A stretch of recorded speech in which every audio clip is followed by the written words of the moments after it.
Donald Trump's decision to shift the American embassy from Tel Aviv to Jerusalem once again proves his foreign policy position. It does not matter what the international community thinks, asks or says.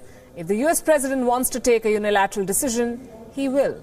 WION's Daniele Pagani reports. Old challenges demand new approaches. New or not, President Trump's approach towards foreign policy is certainly different.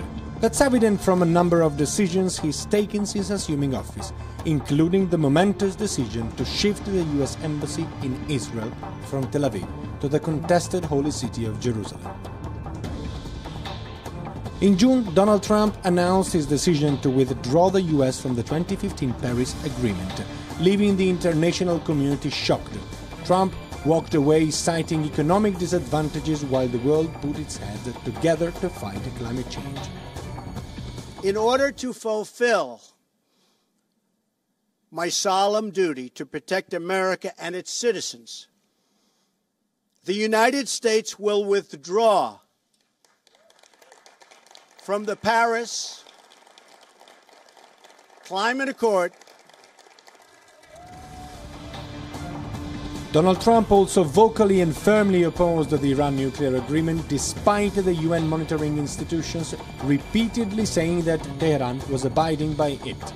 He often said he wanted to abandon the deal. The international community, except Israel, suggested to save the deal and to keep relations open with Tehran. The US could not unilaterally quit the agreement on its own, but in October, Trump decided to decertify it, reopening the possibility to impose sanctions on Iran. Trump cared little when the world, American courts and human rights organizations contested the Islamophobic approach of his travel ban. He went ahead, and now citizens coming from Chad, Somalia, Syria, Iran, Iraq, Libya and Yemen, all majority Muslim countries, cannot enter the United States of America. His message is straight and clear. This is the US foreign policy the world better gets used to. Donald Trump's focus is solely on pursuing his cabinet's agenda.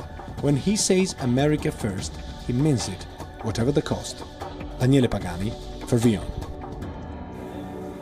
And now let's step back from the diplomatic aspect of the story for a minute and take a look at the practicalities. Yesterday, Donald Trump said the United States will construct a magnificent embassy in Jerusalem.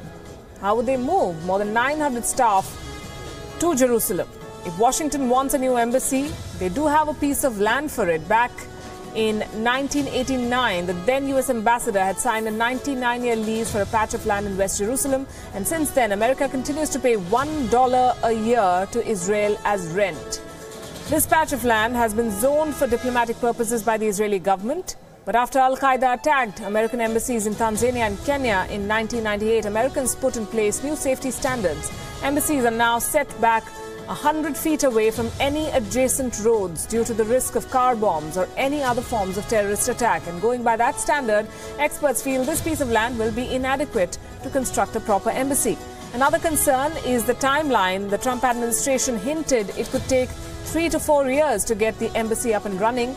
But here is a fact for you to consider. The US Embassy in London, which is perhaps one of the newest embassies to be built by the Americans in recent years, took 9 years to take shape. Another option would be to use existing consulates or even in Jerusalem and repurpose one of them as an embassy. But the language used by the president yesterday rules out that option. Seems like the American president would need to put his real estate experience to use to navigate out of this problem of space.